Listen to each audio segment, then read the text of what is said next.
Uma acusação que moldou a política externa por anos, uma narrativa sobre narcoterrorismo contra um chefe de Estado. E se, de repente, tudo isso fosse reescrito, quase em silêncio? É exatamente essa história que vamos analisar hoje, como o caso dos Estados Unidos contra o presidente da Venezuela mudou, e da noite para o dia. Pensa comigo por um instante. O que acontece quando o pilar que sustenta toda uma disputa internacional simplesmente muda? Pois é exatamente isso que parece ter acontecido aqui no caso dos Estados Unidos contra o presidente venezuelano. O ponto de virada aconteceu em janeiro de 2026. Foi quando o Departamento de Justiça americano, sem muito alarde, revisou a denúncia formal. E olha, as mudanças não foram pequenas não. Elas alteraram a própria essência da acusação. Para a gente entender o tamanho dessa reviravolta, a gente precisa voltar para o começo, para a acusação original. E tudo girava em torno de uma organização com um nome bem impactante, o Cartel dos Sóis. A denúncia americana de 2020 pintava um quadro muito específico. O tal Cartel de los Soles não era apresentado como só um bando de oficiais corruptos agindo por conta própria. Não. A acusação era de uma organização criminosa formal, com hierarquia, com estrutura e, principalmente, com um líder no topo, o próprio presidente do país.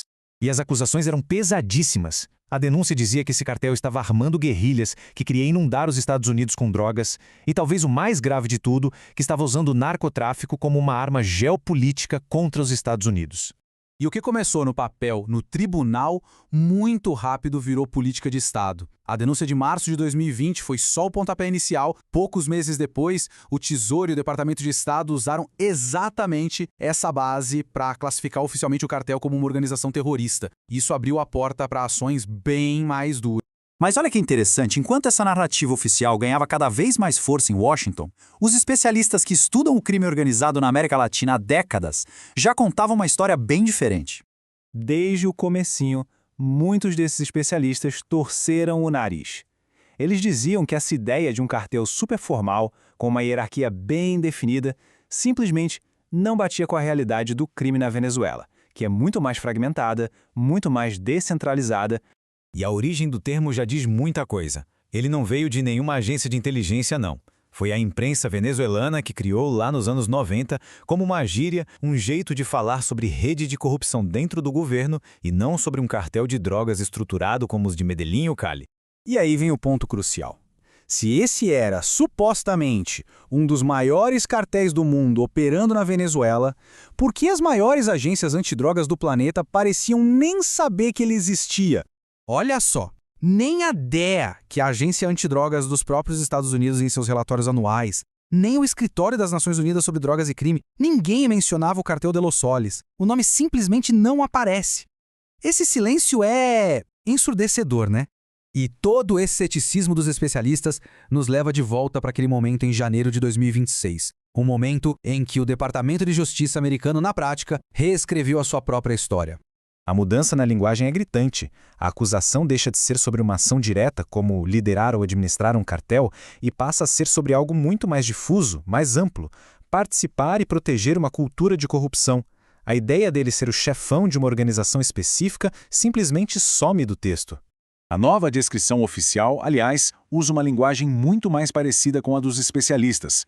Ela fala em um sistema de clientelismo, ou seja, redes de favor e corrupção que se beneficiam do narcotráfico, mas não uma organização formal com nome e estrutura de cartel.